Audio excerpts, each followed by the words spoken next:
Hello, hello, and welcome to a very special episode of I Like Art podcast. My name is Sarah Glupker, and I'm here today to interview an artist.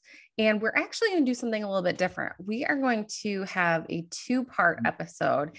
And today I have a very special artist and art queen, and she has an incredible story to share with us. And I'm so honored that she's willing to talk to me today and share. And we are just going to uncover all of these things. So without further ado, I'm going to just start with the intro here. Her name is Margot Dermody. Margot is an artist living in Pittsburgh, Pennsylvania. She was born in Maryland, where she was exposed to art and science at a young age through her mother, an artist, and her father, a mathematician. She received a BA in economics and an MPS in hotel administration, both from Cornell University.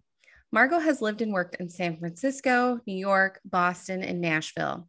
Growing up, she moved from Maryland to upstate New York and lived in Rome when she was 12 years old, where she learned Italian. Margot has been exploring and making art for more than 30 years. As a child, she had a passion for ceramics, photography, cooking, sewing, and performance arts. Primarily self-taught, she works in acrylic on canvas, wood, and paper, as well as in mixed media with photography, collage, oil, found materials, and most recently, glass. Margot's work includes elements of nature and emotion and a palette that varies from vibrant to monochromatic. And I'm so excited to talk to Margot today, and we are going to have her featured on the podcast today. She is sharing an incredible story of how she turned an incredibly traumatic experience into something beautiful and turned to art to help her heal and move through this experience. And then for next week, if you tune in next week on the episode, we will talk to Margot as the artist, and we will talk about her artist journey separately. So we'll talk more specifically about her art next week. But for today, I am going to let Margot have most of the floor. And Margot Dermody, thank you so much for being here. I'm just honored that you're willing to talk to me today. Hi, and welcome. Thank you so much, Sarah. I'm so excited to be here. It's very, it was hard to prepare for this because I'd forgotten a lot of the information. This happened a long time ago, but it's very much a part of who I am today. And I am eager to share this story because I do think it's going to help me and it's going to help a lot of other people. It's a very intuitive, using my instincts, and it shows the creative way that you can get out of things that just come up in life. And there's just a lot to dig down deep. It's very intimate. So yes. Thank you for having me. Thank you. I know. Yeah. Thank you. This is just, when I first heard your story, so we are members of the Art Queens, and we're in a breakout group through Celine Gabrielle. It's a pep rally group. And it's such a treat to get to know artists and their stories. And when I heard your story, I immediately, well, first of all, I was shocked. And second of all, I immediately felt this need to, I was like, if I could have you on my podcast and tell your story, I know you will help other people and you will provide hope and a new way to look at trauma and things that happen to us. And I'm just so thankful. So we're just going to kind of feel our way through this interview today. And so far, where do you want to start, Margot? When did this? Well, let me just say that this happened a long time ago, but looking at all of this, the whole process after it happened took over 2 years.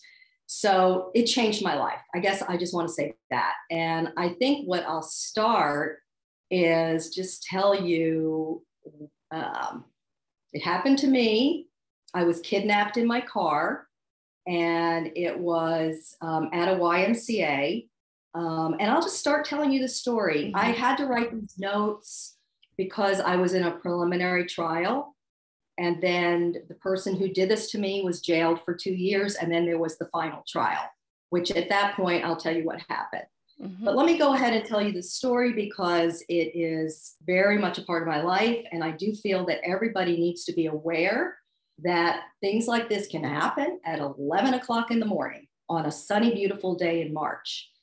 And that's what happened. I, at the time, was playing in tennis leagues and I was a realtor. And so I'd finished playing tennis and I walked over to my car and I was parked very close to the entrance of the Y. I pulled out a file to call in a counter offer to my client. And there was a knock on the door. And again, it was a beautiful sunny spring morning and it was 11 a.m., 5 minutes after 11. I didn't remember that, but my notes showed me that. Wow. I looked up and a man stood outside my car and he said, "You dropped a piece of paper." And this is how he forced entry on top of me on the driver's side of the car. This happened so fast and violent that it shocked me. And he said, "Move over. I don't want to hurt you, but I will. I have a knife." He repeated these words as I fought to get him off me and out of the car. "Get the fuck over. Get into the passenger side. Move." He was shaking and I was breathing really, really hard. Then he said to me, "Hug me like you like me," as he got ready to drive away. And I was trying to figure out how I can escape with a knife between us. Wow. You were on the front, you were in the front seat of the car. Did you open your car door when he Yes. knocked? Okay. He knocked on it. I opened the car, looked up. He said I dropped a piece of paper. And I figured I had a file right there. Maybe I dropped a piece of paper. Oh. And yeah. And then he was on top of me. And he quickly started the car and started driving. And then he said to me, "Would you have fought less if I'd had a gun instead of a knife?" And I didn't respond because I don't know. Until you're in these situations, mm-hmm. you don't know what you're going to do. And it's kind of nice just we'll talk about that at the end. Mm-hmm. I asked him what he wanted, and I didn't even remember this part. "I need $50,000, he said to me. He said this many times as we drove back and forth on this area of a suburb of Nashville, where I was living at the time, driving through the neighborhoods. And he goes, "Start thinking, how are you going to get me money?" He repeated this many times. And I didn't remember that either. I have a question. Were you Sure. in the front? Were you in the front seat now? Where were you? I was in the passenger front. Okay. In the passenger seat. So you were kind of moved over. He pushed me. Yeah, okay. He pushed me. He was driving. Okay. I was in the driver's seat and then he pushed me over and he says, "I have a knife. Okay. And I need you to move over." So, okay. One thing that I did that's interesting is I never put the seatbelt on. I never stopped looking at him. I looked at him the whole time and I listened to him. And I credit a lot of that to saving my life. So we'll go into, I'm going to continue the story, but keep asking me questions. I'm sorry to interrupt you. It's like, wait. No, that's okay. So he's driving. I'm in the passenger front seat. I had a Volvo sedan, a black Volvo sedan, small-ish car. And we were pretty close to the entrance too. And remember 11 o'clock on a sunny day. So it's actually on camera when they have it on camera. Okay. And so he says, "Start thinking, how are you going to get me money?" He goes, "My son needs a bone marrow transplant and insurance is not paying for it. I am dying of prostate cancer. I'm from Wyoming. I've been driving all day and all night to come here." And so I didn't remember that either. And part of my recovery with this and healing of this trauma is get it out of my head, write it down. It's there when I need it. So then he said to me, "You have finally calmed down." He could see that I was probably going to jump out of the car, as we were going to stop signs, because I was trying to think, how am I going to get away? So, and I kept thinking, how am I going to escape? And he said, "I was in Vietnam and I've seen everything, done everything. And I chose you as a victim because I asked him, I said, well, how did you choose me as a victim? I was just very curious with the whole situation. And I kept just trying to get him talking. Mm-hmm. That was my instinct. And he said that I had a nice car and I looked like I had money. And I was just in a black tennis skirt, anyway, that's a whole other thing. We'll talk about that after Mm-hmm. we discuss it. But at that point, he pulled out a bomb, an explosive device, and he said, what do you have under your skirt? I need something that will hold this to your skin. I don't want to hurt you. And he goes, this is an explosive device. It had a fuse on it. You need to put this on. Here's the switch. If you go far from me, I'll blow you up. If you take it off, you'll blow up. It has to stay on your body. And my instinct, I wanted to try that, but I knew I shouldn't. I smelled, it was some gummy adhesive. It smelled like gunpowder. And, I just couldn't chance it. I didn't know. He told me all these things. Okay. So wait a minute. You're in the passenger seat and he straps a bomb on you. Did you, yeah. you pulled over though? Or he pulled over? He pulled it out. Oh, okay. And he made me put it on my waist. Oh my word. He made me put it on my waist. So one thing I tried to do was look as bad as I could, because he kept saying, you are very pretty. And I'm like, oh, geez, I don't need this guy. I don't remember. I just remember what I did. I don't remember fear. Okay. Throughout all of this, I'm just telling you the story, but I don't remember a lot of fear. But he had a real interesting story, and you'll hear about this man after. He says, my name is Chris with a K.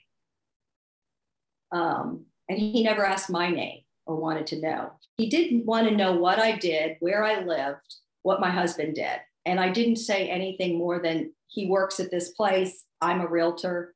I said that. And then he said, I will ask you questions. Don't ask me questions. So I had to be careful with that. Okay. So now I'm going off cuff just a little bit. The first thing he wanted to do was take me to my house. And in my house was a carpenter. We were renovating a kitchen. And my son was home on a flex day. It was a Wednesday. It was a flex day. And he was home, 19-year-old son, 18 or 19. And I don't know why I didn't just let him take him to my house, because maybe they would have shot him and then I would have been in trial all my life. I don't know. I did, but I told him the truth. I said, someone's at home. And so he decided not to take me to my house. And that was weird. But that's what happened. Again, this wasn't like a thing that just sort of happened. I kicked into gear and used my instincts. I have a question. Yeah. How old was this man? I'm trying to picture what he was. Yes, he was in his early 60s. Okay. So his sons were grown.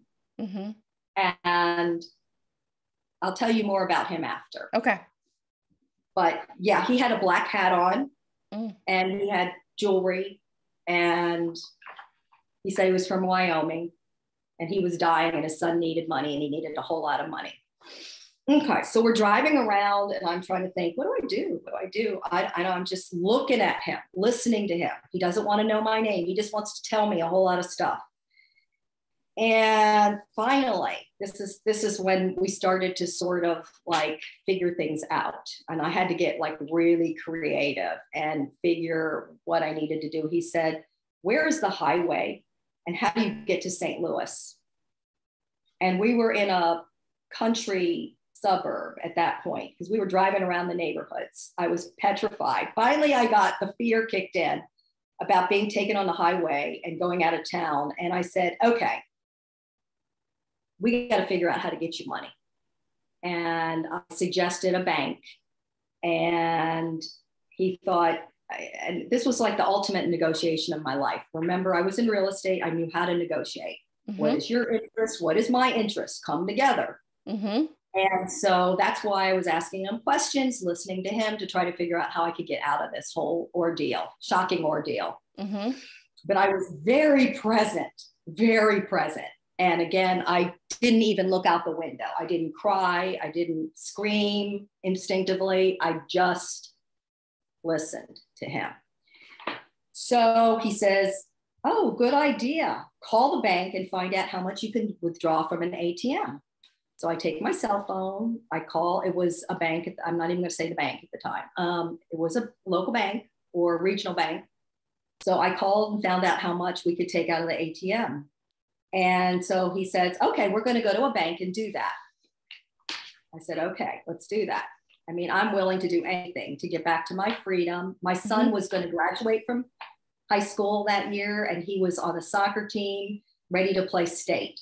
And I was one of those soccer moms that just did everything with my kids. And there was no way I was going to go out of town with this guy. We were going to figure out something to do. I was going to help him.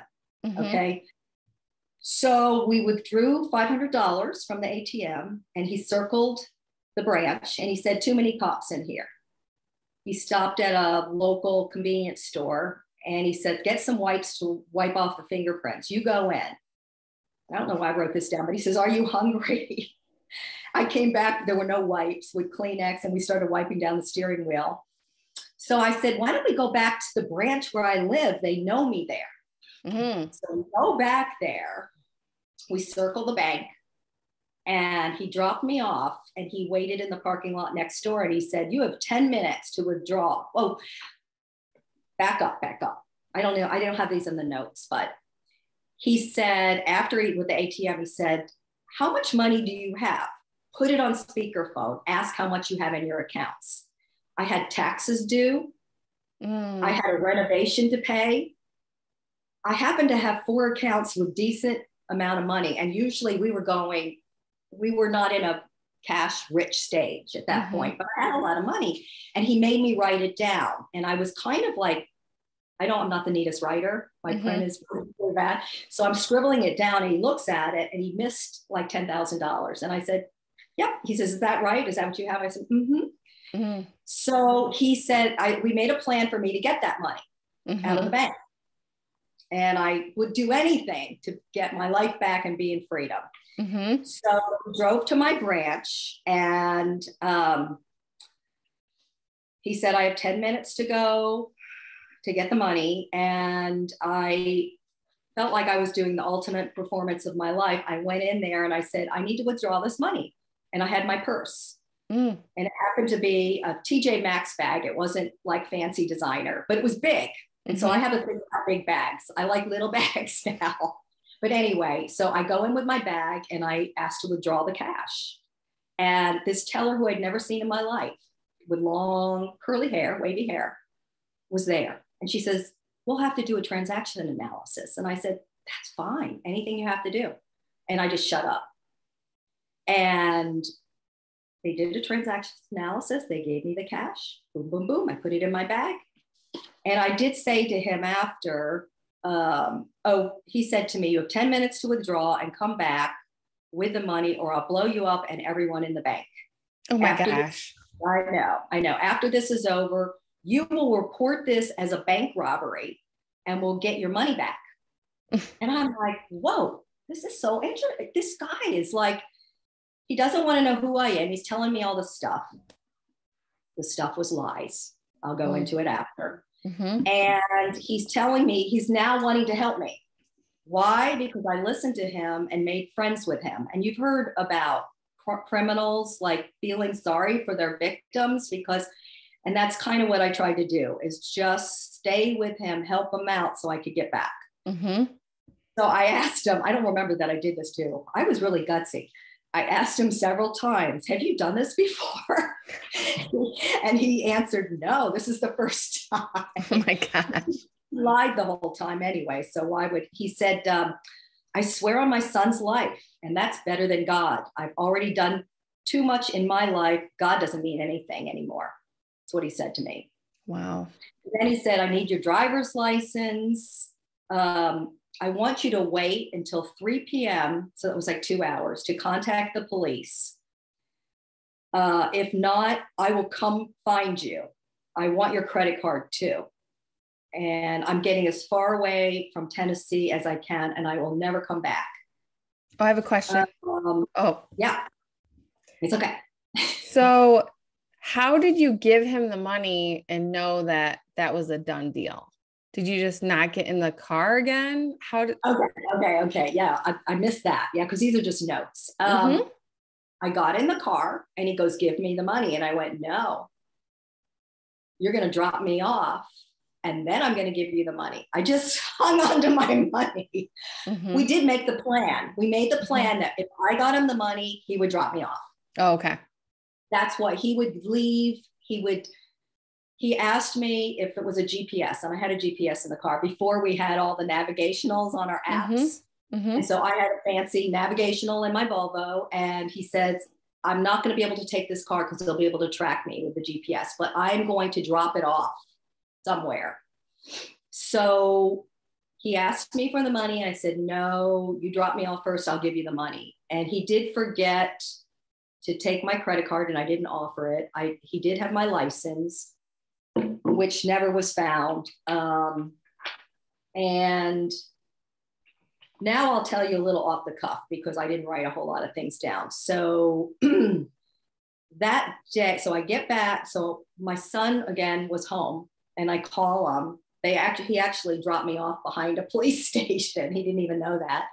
Took off with the car, and there I am with my backpack with my tennis racket in it, my purse. He might have had my purse.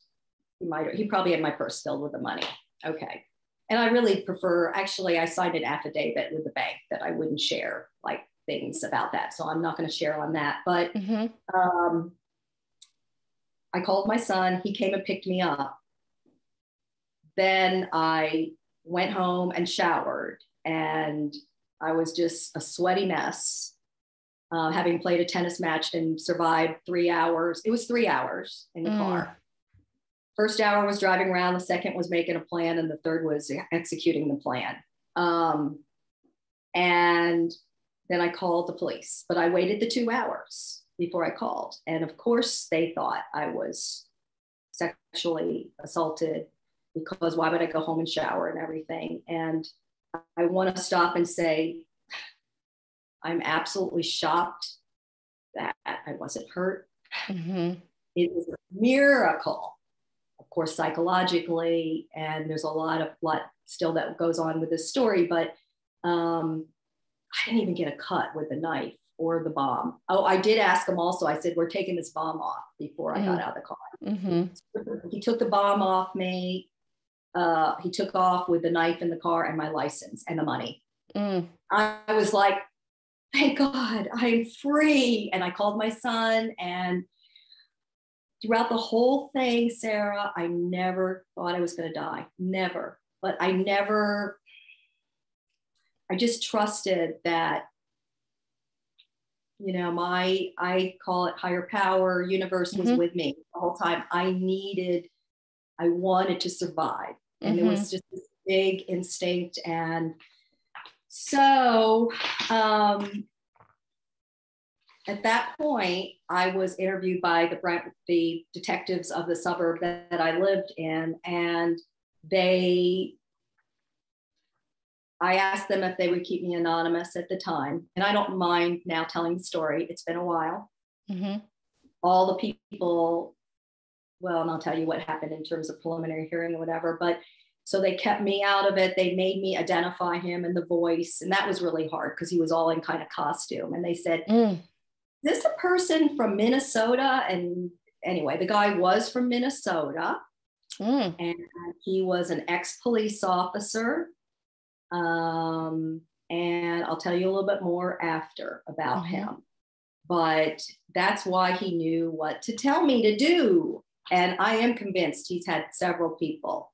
So someone might even see this some point. I did on Facebook find one of his sons, never found him on Facebook. And the son was a Chris with a K. So that was one of the weird things, because he was telling me, and I kept thinking, is he thinking he's Kris Kringle? I didn't know what the Chris with a K was. But I was just so grateful to have survived it. And I remember asking, so the police came to my house and I asked them, how did I do? And they said, you survived it. Most people do not come back. They do not. And I know from a therapist, I went to a therapist with my husband, and I know that he said his wife, who was held at knife point, would instinctively screamed and got slit on her throat. And I thought, thank God I just kept calm like an animal in danger. I just slowed it down and listened and figured out what to do. So that's not the end of the story, because again, so what happened is it took 2 weeks for them to catch him. Wow. 2 weeks? 2 weeks. He tried to cross the border into Mexico. They did identify a car that he had, and my car was found. Okay. It wasn't where he told me it was going to be, but they did find it. And it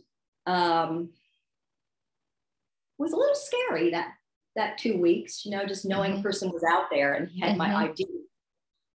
And I remember my dad saying to my husband, where are you? What are you doing? That's a whole other story. I'm not going to go there because my husband was out of town when this happened. So he felt horrible, but he couldn't. He was in Pennsylvania and we were living in Tennessee. So that was really hard for him. I think it was harder for him than me. He just felt so helpless and he really didn't know how hurt I was either. So it was hard to hear everybody's reaction. And I was actually really thankful that I could keep it private. And I could, as the therapist said, you didn't want to be a celebrity victim. And I didn't. I wanted just to go on with my life. And I did. I told Sarah this before we started, I was a realtor and I had 2 of the hardest transactions in my life during this time. And one, I had to build the whole exterior of the house to sell it. Oh, wow. And another one, they had to come to closing with over 6 figures. And they both were very, very happy with what I did. And they didn't stop asking me to work for them. Just, they didn't feel sorry for me because all I wanted to do, and they thought, why are you in work? Why did you come into that? I said, what am I supposed to do? Sit in my house? Of a man that's out there. Okay, so back to where he was. Okay, I told Sarah to keep me on track and ask me questions. It's okay. This is just, there's so many layers to this story. There's so much. Of layers. So 2 weeks later, they found him after he tried to cross over into Mexico. They found him in Sacramento, California. They found the knife. They did not find the bomb. They did not find my ID, but they found 80% of the cash with him in his shoe. What? And that was interesting too, because another really weird thing that happened with this whole this whole traumatic event that happened to me is that when I finally got the money back, which there's a whole process, it's legal and you have to go through it. And it took a month or a few weeks or something. The same teller that was there that I'd never seen in my life before, this is a bank I've been going to for 15 years, was there to take the money and put back in my account. And I'd never seen her before. It was like this angel teller that just came into the bank. I'm not kidding. That was just such a spiritual thing. I am a very spiritual person. I was doing some spiritual work at the time, practicing principles, and that helped me through all of this. I had people I could tell the story to the next day. I didn't want it all over the press, but I had people I could let it go and let it out. So I'm very grateful for that and all the people that listened to me over the years. And so he was then brought back, to my dismay, to our county to be in jail and be tried in our county. I wanted him far away, back in Minnesota. No, that's the way the criminal justice works. You've got to try them in the county that they committed the crime. So I went to the preliminary hearing and I was about to throw up on the way to tell the story. We'll just ask you questions, don't worry. And the judge kept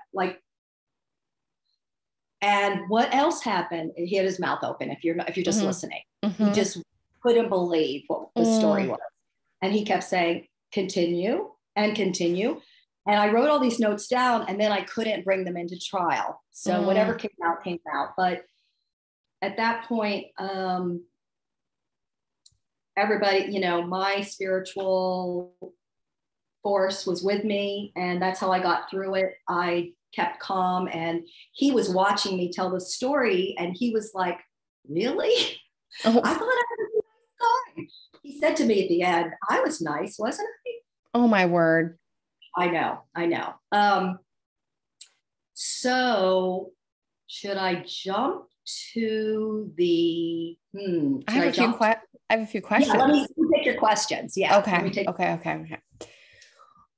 The bank teller. Now, she was somebody you'd never seen before.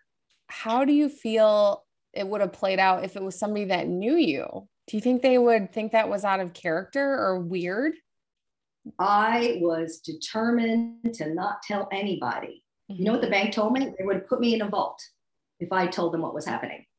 What? I was on a chamber board, and that was my account, that bank. And they told me, they said, you did the right thing, because if you had told us that you had a bomb on you and you were forced to take the money out, we would have put you in the vault and locked it up.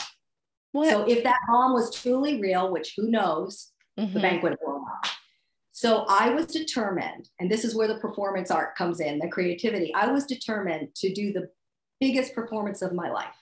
Oh my gosh. And I took a breath, and I just didn't tell them why, but I just wanted to get all that money out that we agreed upon. And, you know, if I didn't get everything, I would have come back and tried something else, Sarah, I'm sure. Yeah. I was determined to do something, but they said after they did the transactions analysis that she just gave me the money.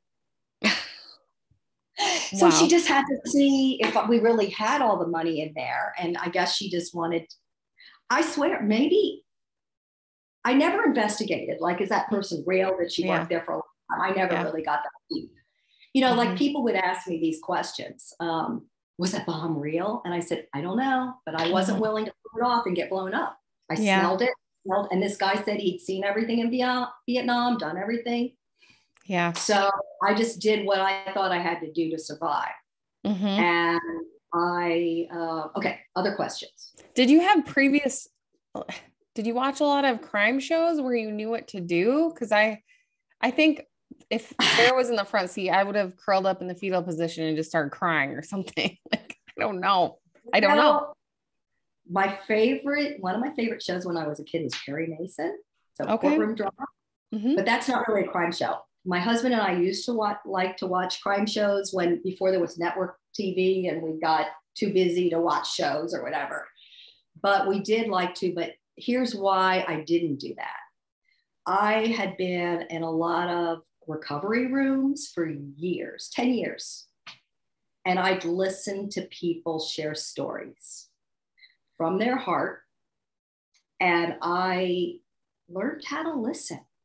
And I learned that you take your anger and your fear and you turn it into compassion.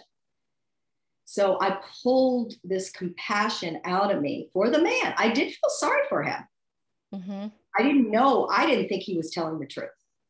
He said he was dying. His son needed the money, you know. He said, is that diamond? And I'm holding up my hand for anyone just listening, my wedding rings. And he said, how long have you been married? And I told him how long. And he said, I don't want your rings. And this was after we, you know, started making plans together, tried to figure out what he was going to do. Yeah, so that's why I didn't curl up in the fetal position or look out the window and cry. I continued the whole time to listen to him and look at him and never look away. I wish I could do that with you, but I get distracted looking at myself in my house or whatever. Oh, I know. It's different on Zoom. I love your art. I love your sailboat. Thank you. Yes, that's in progress. Margot, where do you want to go now with your story? Where do we go next? Yes. I love one of the reasons this has been helpful to me, and I think it can help others, is number one, I think there's a lot of people with a lot of trauma out there, Mm-hmm. and a lot of people that feel uncomfortable sharing such intimate, hard stories. And so trusting the universe, trusting the process is important, trusting who your audience is. And maybe you need, this happened in 2008, 14 years. Mm-hmm. And 6 months ago, I wasn't ready to tell the story. With the Art Queens, I started thinking about it, and I thought, what do I have to offer people that are artists? And how can I help people understand why my motivation is to stay alive, to bring dark to light? One of the things that's so important for anyone to learn is called situational awareness. And after this happened to me, I found a course at the police department, the Belmead Police Department, and it was called Women's Self-Defense Situational Awareness. And it was wonderful. It was, again, I can try to find some pictures, but it's like on little, it's not even on my camera, and it was so many years ago. But I learned the confidence of like how to be aware. And even the police told me that you just always, as young women or men or anyone, we have to be looking around, aware when you're in your car, when you're in an alley, when you're going into your home, who is around? Mm.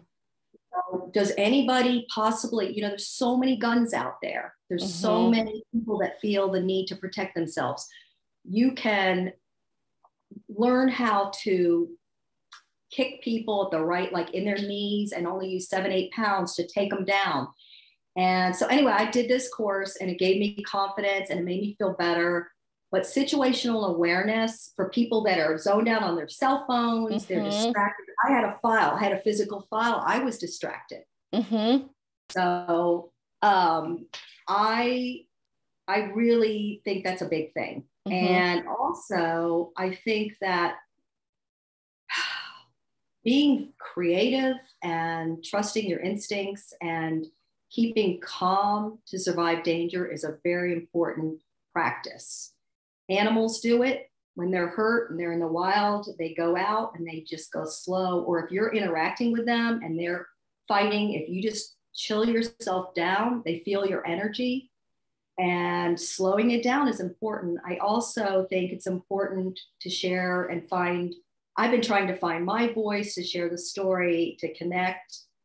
I'm trying to just get more comfortable with vulnerability and being my true self and being imperfect, because that's when people love you more, when you're imperfect, because we all are imperfect. Mm-hmm. But I'm excited. I'll say this, and then you can keep asking me questions. But right before this, I decided I needed to find a refresher, because it's been so many years, and I wanted to find a refresher course in situational awareness and self-defense. And I found this course that I'm taking August 2nd called Set Point, and it's strength empowerment training. Mm-hmm. And it teaches you again what to do and what to look for in situations, because the one thing that we do know is you've got to be ready, and things are uncertain. And that's when, it's just important to not think about it a whole lot, but just to educate yourself. Mm-hmm. Yeah. And that whole cell phone thing, we're so like into I know. walking down the street. Yeah. So I think a lot of young people, I did some service work with teenagers when I was in recovery. And basically my recovery is, I'll just say that it's about how to live, take care of myself. And that's kind of where I want to go with it. It's just like having a practice of spirituality and knowing that I can trust that things will happen.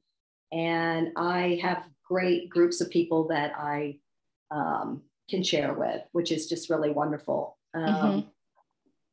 Important. So, yeah. So that's kind of where I'd like to go with this. And go ahead and ask me some more questions if you have anything on your mind. I do. Okay. To back up.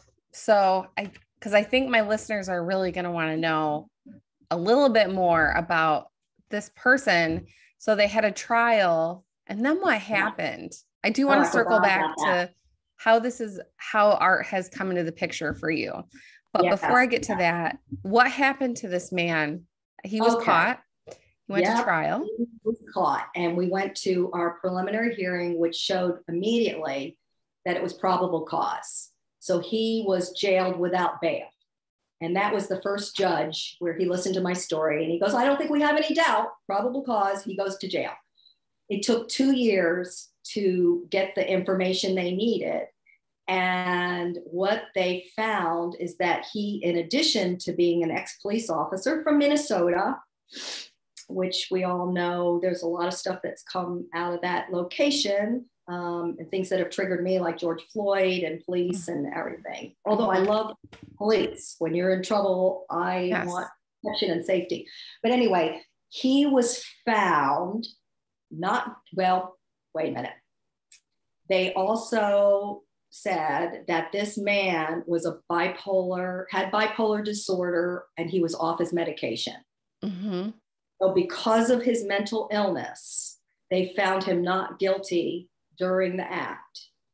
And he was not guilty because of insanity during the act. So he was let off.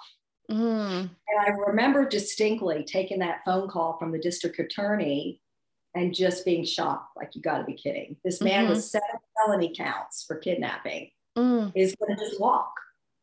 And what they decided to do was make a deal that he had to go back to his state and he had to be drug tested periodically.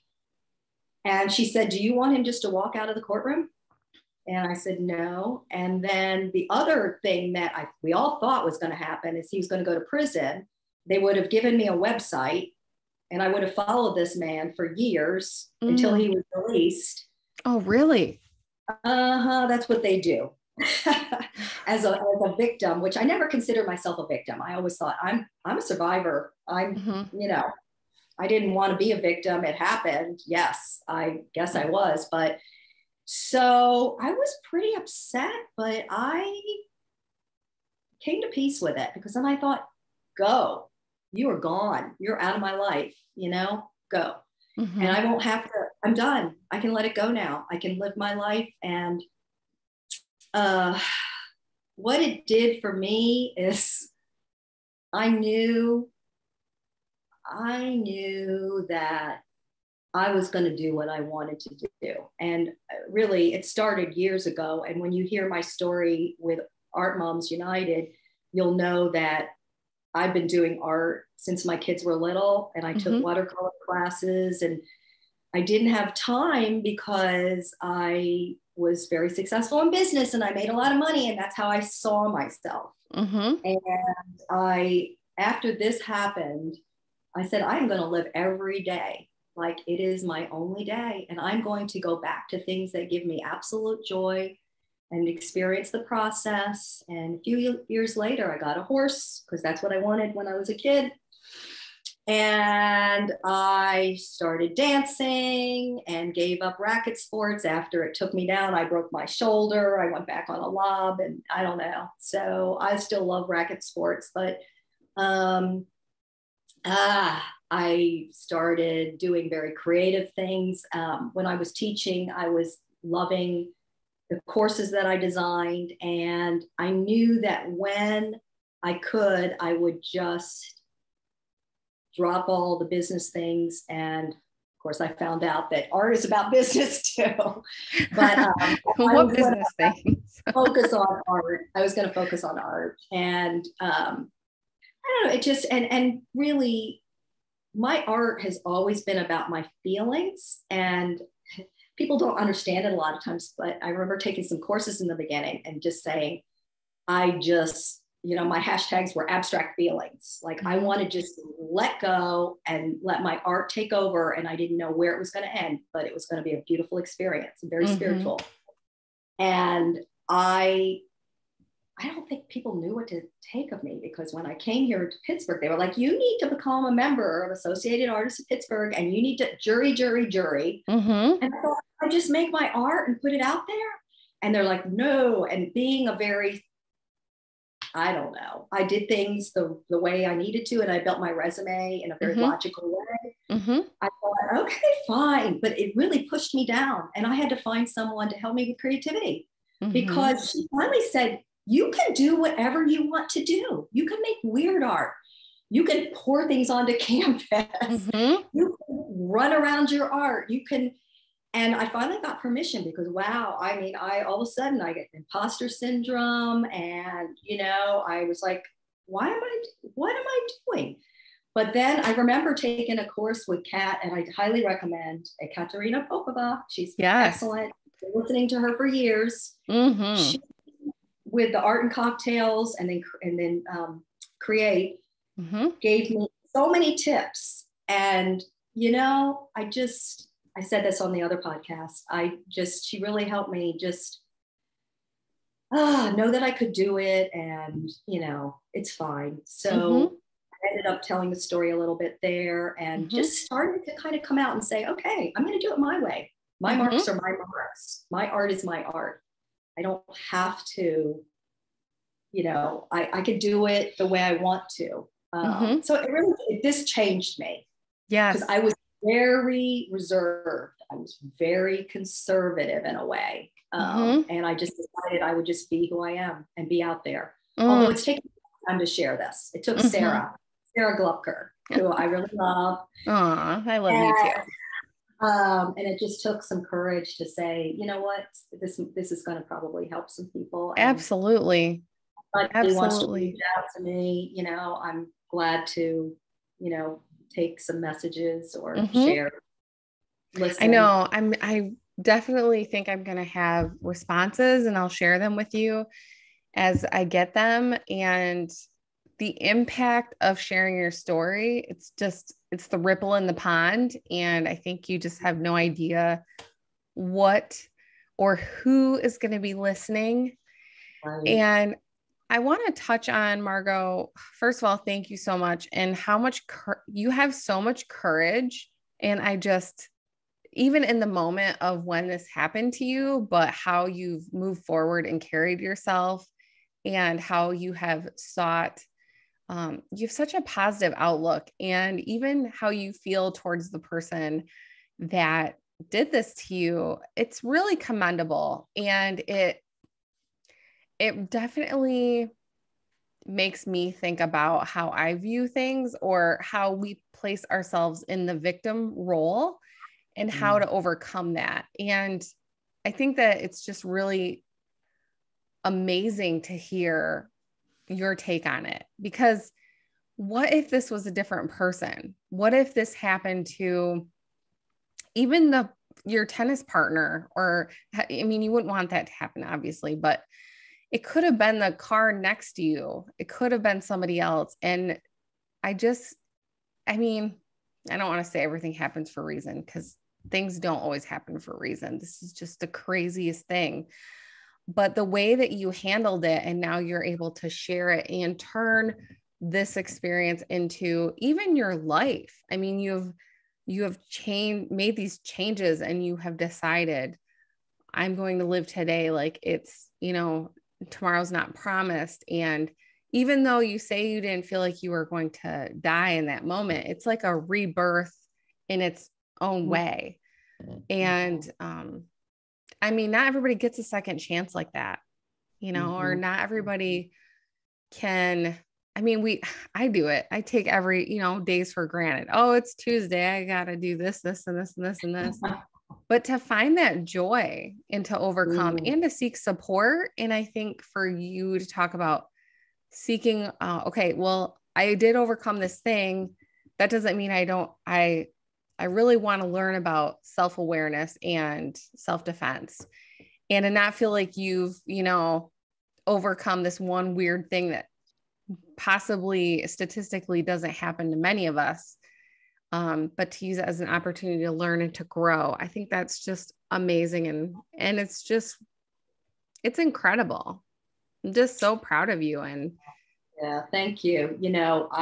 I called Sarah after this happened. Something else happened to me. It's been 40 days, and it was the last day of my vacation. I was on an unsecured network, and it said, change your password. And I did, and I got hacked immediately. I did not click on the link from my son's compromised account. It was still out there, his account.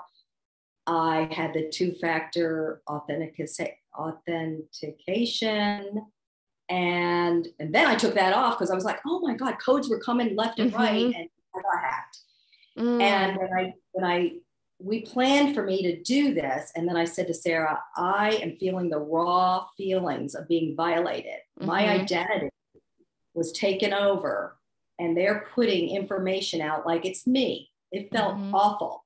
And I still am determined I will get this done. I'm trusting the process. Hopefully this won't take 2 years. This thing took 2 years, 40 days. It feels like 6 months, but I'm still sending emails to Instagram security. I'm trying to find somebody that will help me. So if anybody knows anyone, I did email someone gave me a referral, but I haven't heard back.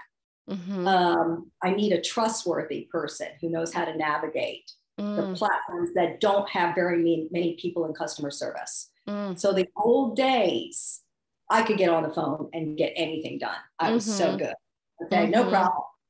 I was in business, great at negotiating, great as a sales and marketing director, get anything done. But now I can't navigate the wild west of social media platforms. So, I can, but I haven't finished it. And so I guess, that's an ask. If anybody knows anyone or has any other creative ways to get to these people.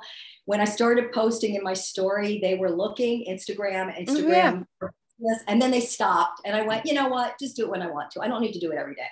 Maybe do it at day 50, whatever. I'm just going, it's not going to take over my life.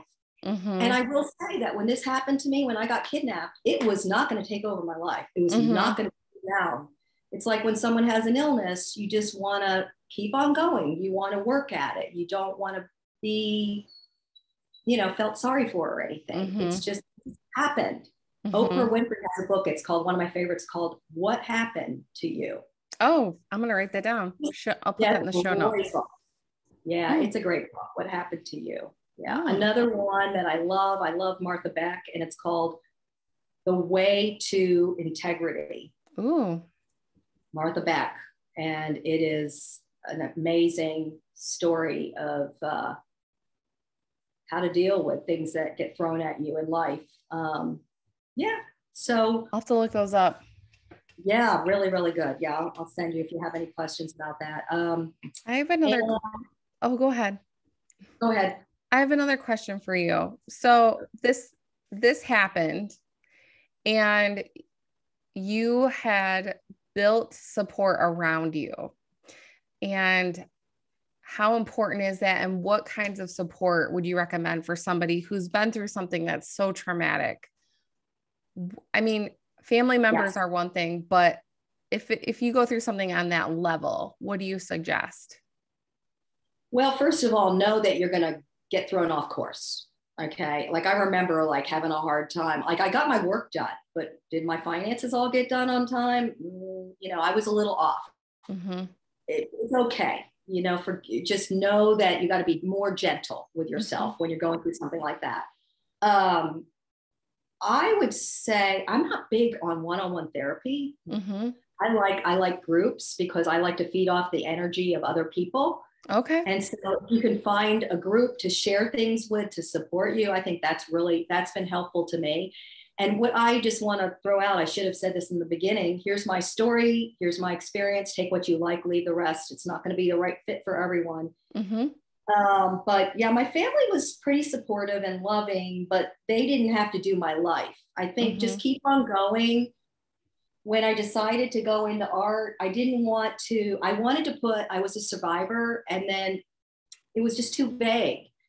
So I chose not to in the beginning. I thought, let me just be an artist and then, find why I was doing really intuitive art and very spiritual art and feeling the feelings and having them come through my art. All I said was that I don't want to take a photograph and work as a reference and paint from, I'll take a photograph and make a mixed media piece of work. I love photography. I love, or I'll buy a landscape that I love. You know, I'm a collector too. I started also being a collector because I love to support local artists. But my art from my heart is, and it may change, but it's like, it's feelings. It's even when I do my sculpture, which is right behind here. Yes. Sculpture, like I'm working with a person who's helping me, and he and I are both intuitive. And as we have a plan and make a mark, we respond to it. And then we respond to it and we respond until we love it. And then it's done.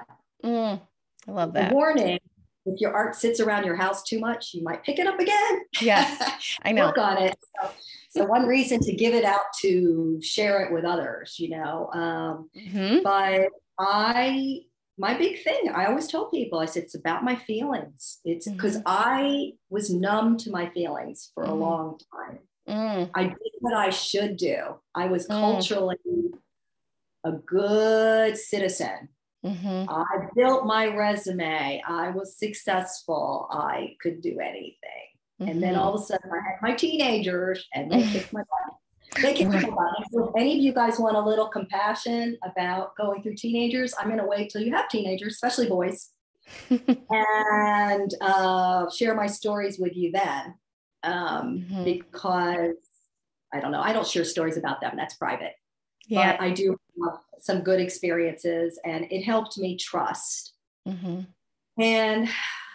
I don't know. I just, again, my kids were older when this happened, and my oldest one was at college, and he doesn't remember all the detail. So he'll probably find it very interesting because I didn't even remember all the detail, because who can live that much every day? You have to like have it in and get it out. So I do like to feel alive. Yes. And I like finding things that really make me feel alive. And I've gotten comfortable with risk, calculated risk. Because I used to be risk adverse, but now I'm trying to like, hey, life is risky. Yeah. I was very controlling. Okay. Wow. So I was reserved, controlling, you know, years ago, thought I could like do the kids and make sure they did what they needed to do. And then they told me, no, we're not going to do that. We know you love us, and we're going to do crazy things and be us. Yes. So I had to let them go. I'm just starting to get into that phase with my daughters. So I'm going to need your support more throughout the next few years. My oldest is 14. So 14, 12, and 9. So it's fun. It is fun. Margot, I'm so thankful for you sharing, and I am really excited to get you back for next week's episode, where we get to uncover Margot the artist and move beyond this really traumatic experience that you've had, and see how you have taken that and you've turned it into gold, and how you have allowed it to transform you and your artwork. And I just can't wait to share that too. I really hope everyone comes back for the next episode, which will drop the next Monday, and go check out your work and the books that you have offered for resources. Thank you so much. And I just can't thank you enough. So it's such a treat that I get you back. We get to talk about all the light things now. We get to move from the darkness to the light, right? Oh, yes, yes. And let me tell you, for me, it is a daily practice, because, you know, it's always dark. You want it dark at night, and you want to get into the light. Sometimes it's dim light, and that's the place you need to be. So it'll be fun to talk about art. It's also a little terrifying. I'm thinking, wow, this was like such a story, and now I have to talk about my art, you know, which I'm still, I don't know, my art keeps changing as I change, because I do believe that that's the important thing, is to keep the wonder, keep growing, keep living every day. So I totally thank you for letting me do this. It wasn't as hard as I thought it was going to be. I thought, oh my God, I have so much. And I do hope it makes sense to people, and I hope it helps somebody. Don't feel sorry for me. It's just what happened to me. And there's a lot of people with a lot of things that have happened to them. And I really, I am glad to share it. And Yeah. I love it. Thank you so much. Thank you. And you are offering, it's just healing for others to hear similar experiences and not similar experiences. I know that we're all connected in some way. And I agree, there's a lot of trauma, especially the last couple of years. We have been through a lot, and it's time to heal and turn inward and surrender and seek joy and seek happiness and be creative and move forward and make some art. Make some art. It doesn't have to be great art. In fact, I have things I'm like, one of my artist friends says, everything doesn't have to be, I mean, I just like things efficient. I'm like, okay, there's this and that in my series. I have to go, some of them are not that great. That's okay. Yeah. It's the process. It's the process of creating. Okay. And anyway, love to you guys. Thank you for listening. And I hope that it will help someone, give you hope, give you any kind of strength. And on the next one, I might even be able to share next week about a course. I don't know. Or I'll do that later. I'll do that on my social media. But if anybody has anything, let me know. Okay. Sarah. Thanks so much, Margot. Thanks everyone for tuning in today. And if you like the episode, please reach out to us. Let us know, share in your stories, tell your friends. And thank you again, Margot. This was just incredible. And I look forward to next week's episode. Oh my goodness. So thanks again, everyone. Have a great day. Thanks, Margot. Bye, everyone. Bye. Take care. Thanks. Bye.